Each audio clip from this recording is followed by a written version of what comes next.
नमस्कार मेरे प्यारे सज्जनों, हमारे मोटिवेशनल आर के ब्लॉग्स चैनल में आप सभी का बहुत बहुत स्वागत है। आज का टॉपिक है माता सीता को श्राप किसने दिया, किस कारण से माता सीता को दुख भोगना पड़ा, भगवान श्री रामचंद्र जी का बिछोह सहना पड़ा।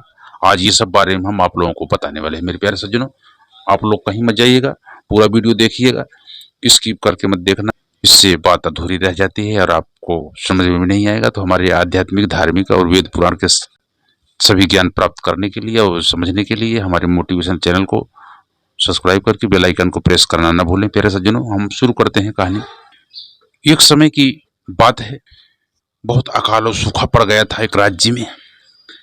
मिथिला नरेश बहुत परेशान हो गए, पूरी प्रजा त्रस्त थी, दाने दाने के लोग व्याकुल हो गए और बारिश नहीं हो रही।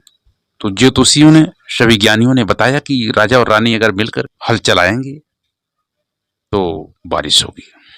फिर क्या था, जनक और उनकी रानी ने मिलके जो है हल चलाए और हल का फाल एक घड़े से टकराया जहां से सीता माता की उत्पत्ति हुई। तो वो काफी दिन से ऐसे ही थे, उनको कोई आदि औलाद बच्चा नहीं था। तो माता सीता को गोद ली और पालन पोषण की।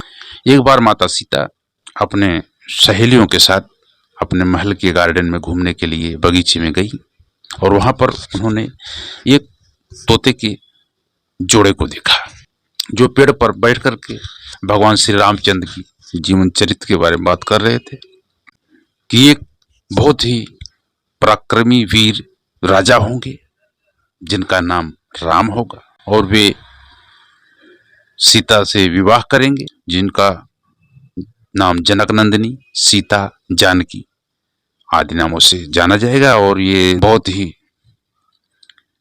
शौर्यशाली और वीर पराक्रमी राजा हैं राम, और सीता जी बहुत सुंदर, सुशील और गुणवती, जो माताओं और बहनों का मिसाल बनेगी। देश में, दुनिया में इनको लोग पति के लिए आदर्श प्रस्तुत करेंगी, जो सारी पतिव्रता औरतें उसको निभाती हैं। और तो इतनी भविष्य की ये बातें दोनों को करते देख माता सीता को उत्सुकता हुई और उन दोनों पक्षियों के पास गई और बोली, को इतना जानकारी कहाँ से प्राप्त हुई, तुम पहले कहाँ रहते थे, आदि सवाल उत्पन्न हुआ उनके मन में। वो पूछी तो बताया कि पहले हम महर्षि वाल्मीकि के आश्रम में रहते थे और उन्हीं से ये रोज कथाएं और भगवान राम का चरित्र का गुणगान हम लोग सुनते थे और हम लोग को याद हो गया, इसलिए हम जानते। तो वो बोली, हमारी शादी जिस राजकुमार के साथ होगी वो कहाँ के हैं। तो वो बताया कि अयोध्या के राजा दशरथ के पुत्र हैं और भगवान जो राम हैं वो भगवान विष्णु के अंशावतार हैं और वही पुत्रष्टेति यज्ञ करवाए थे श्रृंगी ऋषि, जिससे वो उत्पन्न हुए, वही श्री राम आपके पति बनेंगे। और वो बहुत ही सुंदर, उनके नयन कमल दल के समान हैं, कपोल लाल हैं, बाजुएं लंबी लंबी हैं। भगवान श्री राम का बहुत ही सुंदर मुख है, जिनकी सुंदरता, जिनकी गुण 100 फन वाले शेष नाग भी नहीं कर सकते। तो हम आम जीवों की तो कुछ बात ही नहीं है, हम क्या उनका गुणगान कर पाएंगे। इतना बखान सुनकर सीता गदगद हो गई और अपने पति की और गुणगान सुनने के लिए और आगे की सुनने के लिए वो तोती को कैद कर ली और ले गई, सोने का पिंजरा बनवा के उसको रख दी। सीता जी से वो अनुनय विनय करती रही, हे जानकी माता, आप हमको कैद करके मत रखिए, मैं गर्भ से हूँ और ऐसी अवस्था में मुझे मेरे पति से दूर मत करो और मैं अपने उसी स्थान में अपने बच्चे को जन्म देना चाहती हूँ जिस जंगल में मैं रहती हूँ। और आप हमको सोने का पिंजरा और बहुत बड़े मिष्ठान ये सब दे करके भी आप हमको सुखी नहीं कर पाएंगी। हमारा मन जो है हमारे पति के साथ ही संतुष्टि पाएगा, हम वहीं पे जाके अपना संसार बसाएंगे। लेकिन माँ सीता बोली कि तेरे को हम सोने का पिंजरा दी हैं, इतना सुंदर स्थान बना के रख रही हूँ और उसके बाद तुम्हें जो इच्छा हो वो मिलेगा। उनकी अपनी सोच थी। उस समय सीता जी भी 5 साल की थी, उनको ज़्यादा ये सब का ये नहीं था। और अपने के बारे में उत्सुकता उनको इतना ज़्यादा थी कि मैं अपने जीवन चरित्र के बारे में सभी से भविष्यवाणी सुनूंगी, पूछूंगी।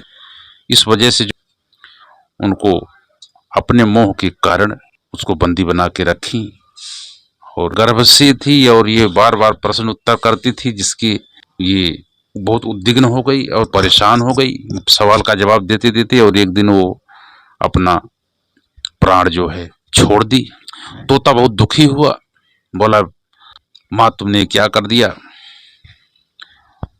हे सीता, हम तुम्हें श्राप देते हैं, जिस प्रकार से हमारी पत्नी से हमारा बिछोह हुआ उसी प्रकार से तुम्हारा भी बिछोह तुम्हारे पति से होगा और तुम्हें भी ये दुख झेलना पड़ेगा जो मैं आज झेल रहा हूँ। और इतना कहकर वो तोता भी वहीं प्राण दे दिया। तो वही अगले जन्म में धोबी और धोबन बने थे मेरे प्यारे सज्जनों। जो श्राप का कारण बना था वो तकलीफ, वो आया और धोबन धोबी में झगड़ा हुआ और रात में जो है धोबन बाहर थी तो सुबह जब आई तो धोबी अपने पत्नी पर बहुत ही क्रोधित हुआ और वह उसी क्रोधी अवस्था में बोला कि तुम हमको श्री राम समझ रही हो कि उतना दिन रावण के साथ थी तो फिर राम ने रख लिया, तुम जहां थी पूरी रात वहीं जाके रहो, अब हमारे साथ तुम्हारा रहना नहीं होगा। इस प्रकार की बातें सुनकर श्री राम को बहुत दुख हुआ और वे अपने पत्नी सीता का उसी समय त्याग कर देते हैं कि हमारी प्रजा हमारे बारे में ऐसा सोचती है तो उस सीता को हम ऐसा रख नहीं सकते।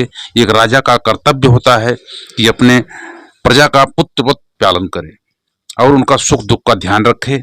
यदि हम ही गलत करेंगे तो प्रजा में क्या संदेश जाएगा? यदि प्रजा नहीं चाहती कि हमारी सीता हमारे साथ रहे तो हम सीता को अपने साथ नहीं रखेंगे और इस प्रकार जो है सीता का त्याग कर देते हैं।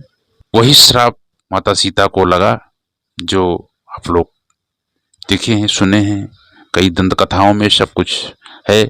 तो ये ऐसी कहानी है जिसको बहुत से लोगों को पता नहीं था, तो ये कमेंट्स आ रहे थे तो मैं बोला कि थोड़ा इस बारे में आप लोगों को बताऊं। और भी कई प्रकार की दंत कथाएं हैं। और दूसरा श्राप नारद जी का भी आता है, जिसमें बताते हैं कि नारद जी को एक बार बहुत ही अहंकार हो गया कि मैं भगवान नारायण का इतना परम भक्त हूँ, मेरे जैसा भक्त कोई नहीं है, मैं कामदेव पर विजय प्राप्त कर लिया। भगवान को एक भक्त का अहंकार अच्छा नहीं लगा और वो सोचे कि हमारा भक्त भटक गया है, इसलिए इसको लाइन पे लाने के लिए कुछ करना पड़ेगा। तो एक सुंदर सा महल का निर्माण भगवान कर देते हैं माया का, जिसमें एक सुंदर सी कन्या थी और वो राजकुमारी इतना सुंदर थी कि उसको देख करके नारद जी मोहित हो गए उसकी सुंदरता पर और शादी के लिए वो सोचने लगे। तो उसका स्वयंवर होने वाला था, उसमें बहुत से दूर दूर के राजे महाराजे सब आने वाले थे। तो ये नारद जी सोचे हम भी अपना सुंदर सा मुख लेकर जाएंगे और सुंदरता प्राप्त कर लेंगे भगवान नारायण के पास जाके, तो हम जो है बहुत सुंदर दिखेंगे, जिस प्रकार भगवान विष्णु दिखते हैं वैसा हम दिखेंगे तो पब्लिक और समाज हमको देखेगा और रानी भी हमको पसंद करेगी। तो गए, बोले प्रभु हमको अपना सुंदर सा रूप दे दीजिए और मैं शादी करना चाहता हूँ। तो भगवान बोले ठीक है। भगवान का एक रूप बानर का भी है, आप लोग जानते ही। तो भगवान ने वो रूप उनको दे दिया और वो गए सभा में। तो रानी राजकुमारी वहां से गुजरी और सबको देखते हुए इनको देख के भी हंस के वो आगे बढ़ गई और वो गले में वरमाला नहीं डाली। और भगवान गए थे वहां तो उनके गले में जयमालो डाल दी, शादी हो गई। अब ये बहुत रुष्ट हुए कि अरे ऐसा क्या हो गया और हमको देख के लोग हंस क्यों रहे हैं आसपास, समझ में नहीं आ रहा था क्या हुआ, क्या मैटर है। तो वो अपना चेहरा तालाब में देखते हैं तो उनको बंदर का चेहरा दिखता है तो बहुत कुपित होते, गुस्से में आकर के पूरा भगवान को भला बुरा बोलते हैं जिस प्रकार से हम पत्नी के लिए तड़प रहे हैं और हमको इतना दुख मिला वैसे ही आप भी पत्नी की वियोग में बन बन भटकोगे। तो ये श्राप भी उनको मिला था। कहने का मतलब होने का कई कारण होता है जो होता है, तो ये सब पर लागू होता है। कर्म का भोग सबको भोगना पड़ता है। जब भगवान नहीं बचे तो हम इंसानों की विषाद ही क्या है कि हम बच जाएं। तो कर्म के विषय में आज ये हम बताया और श्राप के विषय में बताए।